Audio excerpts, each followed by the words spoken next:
Gandhian framework of values. Audience, please silence. Let us not have a lot of movement.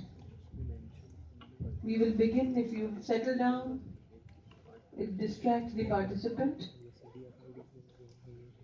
Yes, your time begins now. So my topic is post-riot rehabilitation using the Gandhian framework of values. I'll first introduce the topic. So I talk about riot. Uh, the whole thesis is based on a site in Muzaffarnagar. So in 2013, riots happened in Muzaffarnagar, Hindu-Muslim riots, and I am doing a rehabilitation of the whole riots, of the people who were displaced by the riot. Uh, so the timeline is something like this: that conflict happened, the riot, displacement of people, which led to loss of lives. Most importantly, it also led to loss of identities. There were some needs. I identified some needs of them: identity, lack of inter-cohesion among the different religious groups, and intra-cohesion, like among the people who were displaced. Because it was identified that there were people from 9 different villages who were displaced, about 50,000 people. So, and the third thing was they now lacked economic independence. So, something like this happened that after the riots, people were displaced, they settled in some camps, and then my scope is to rehabilitate a settlement of 100 families at a site in Kerana, in Kanla, area of Muzaffarnagar. Then comes another thing, which is how do I do it? So there were many ways to achieve it. One of the ways was Gandhian way, a way in which the values of Gandhi can be used. So uh, yes. So how do I know what are the values of Gandhi? How do I achieve that way? So I had no idea. I started reading the literature about Gandhi, his own writings, and I tried to translate them into something which can be related to design.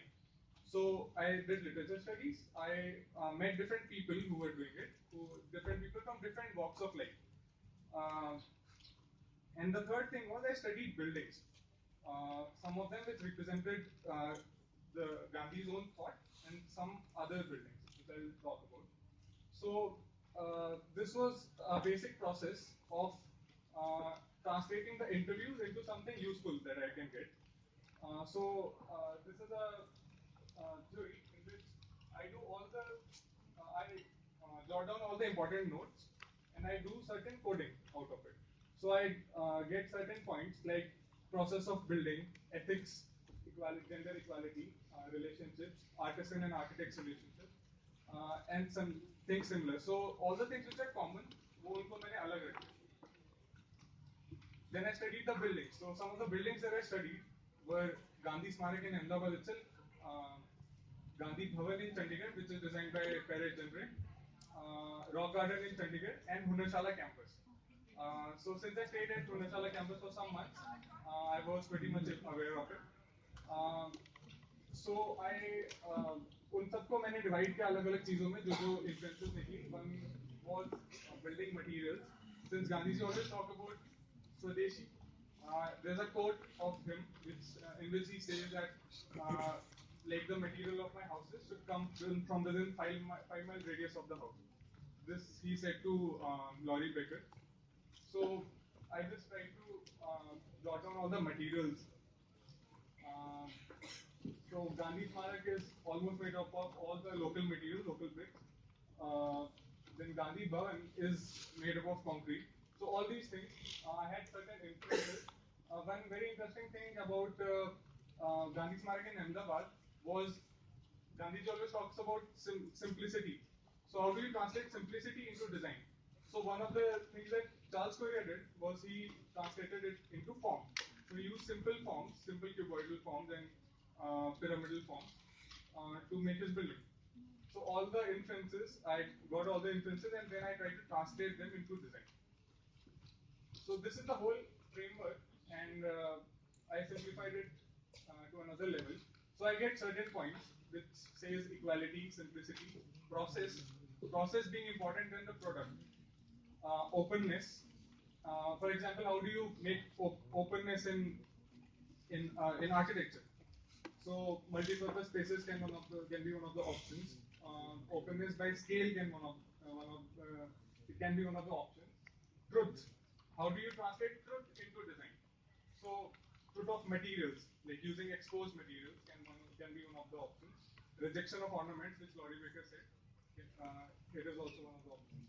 Harmony of nature, Swadeshi. So Swadeshi can be materials. Swadeshi can be local building techniques. Conflict resolution. So spaces where we can talk, where we can discuss, can be there, and then tradition, using local artisans, using the knowledge of the local communities, that can be done.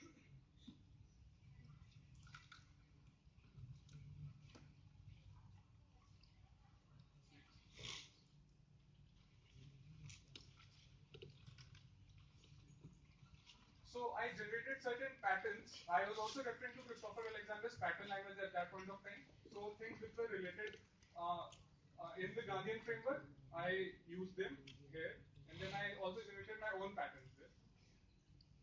Like, for example, let's say non-standardization. So the idea of non-standardization can lead to different dwelling units, each unit being different, designed according to the user in the housing of the rehabilitation. Home workshops, the idea of decentralized economy, incrementality can be one of the things. So all these patterns I identified. I'll come to site and then I'll detail out the other patterns as well. So site is situated in Kandla region of Muzaffarnagar. This is the site. It is nearby other big cities of Panipat, of Muzaffarnagar. It's a bit outside the Muzaffarnagar city. One of the very interesting things is that in the city of Kandla, a very famous example of communal harmony is there, which is a temple is situated next to the masjid. Lakshmi Narayan temple is just next to the Jama Masjid, and it's famous for its harmony. But ironically, riots happened there. So I was traveling in the region, and I documented different building techniques that they have there, the local building techniques. So one of them is the traditional shallow dome. Another one, so there were kind of about 5 to 7 different roofing styles. Uh, so what I did was I figured out all the roofs, all the different types of roofs. Unko I divided it into aesthetics, aspirations of the people, seismic resistance. I obviously took help from different structural engineers as well. So this is the documentation. Uh, this is the village of Kudba. It's also one of the villages affected by the riot. Let's study the segment pattern there, how the neighborhood is formed, how the clusters are formed. Uh, then this is the village study. One very interesting thing which I found in the villages was that the Jat clusters, the houses where the Jat people used to live, they were extroverted. They were opening towards the streets.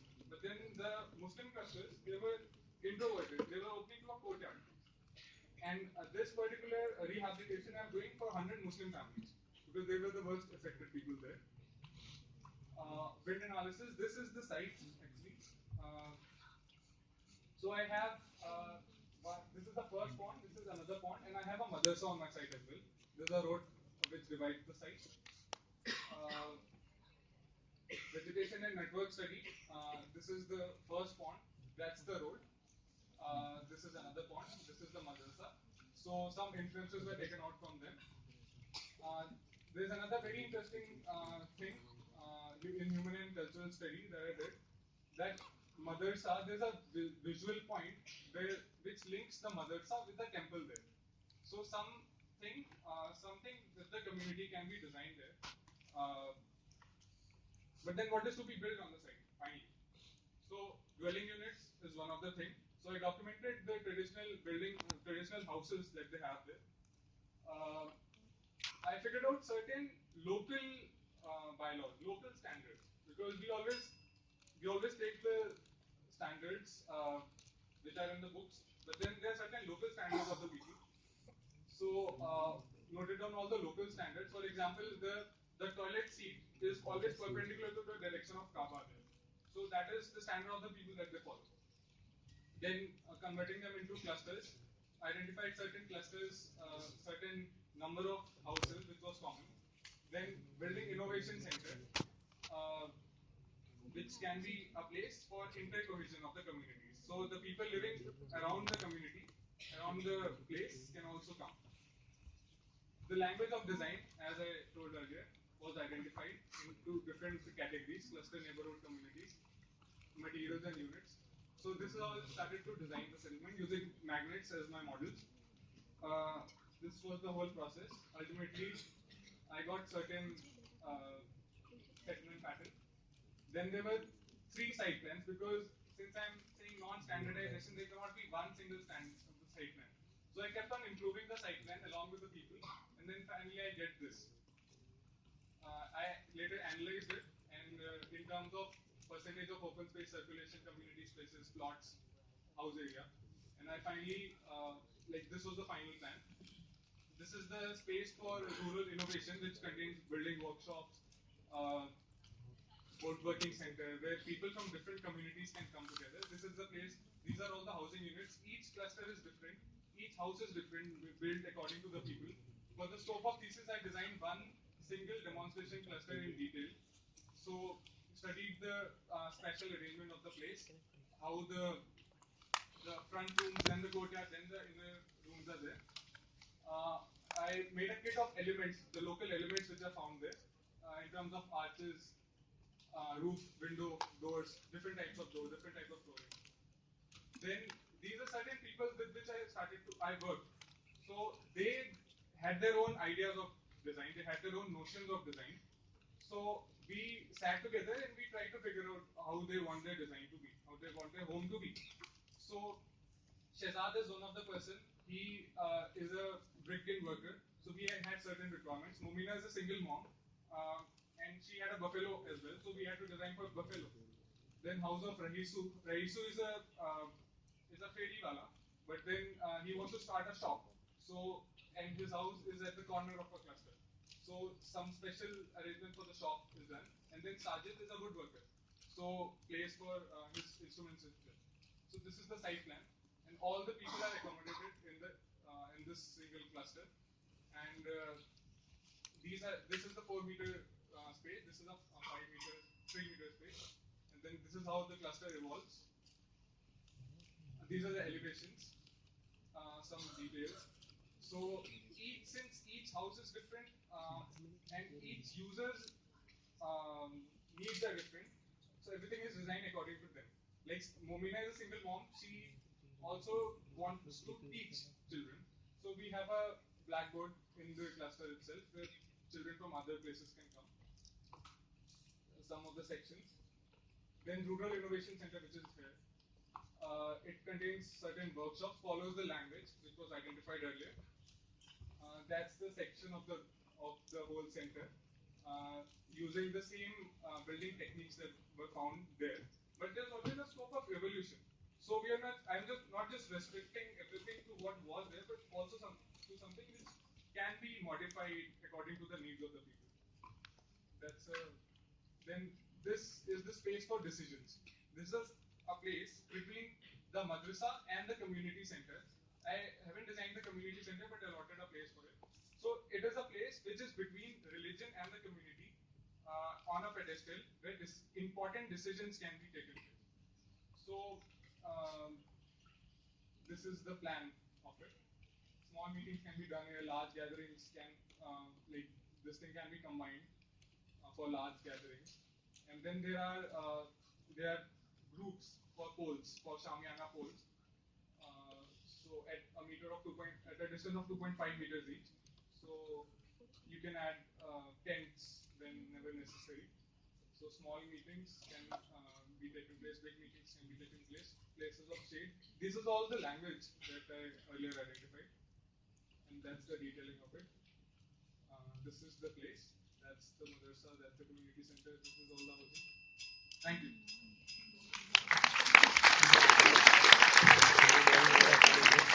Perfect timing. Great. Would Abhijit sir like to begin the questions this time? I actually felt as if you were looking at the last slide when it was thank you, then she rang the bell. कुछ setting होगा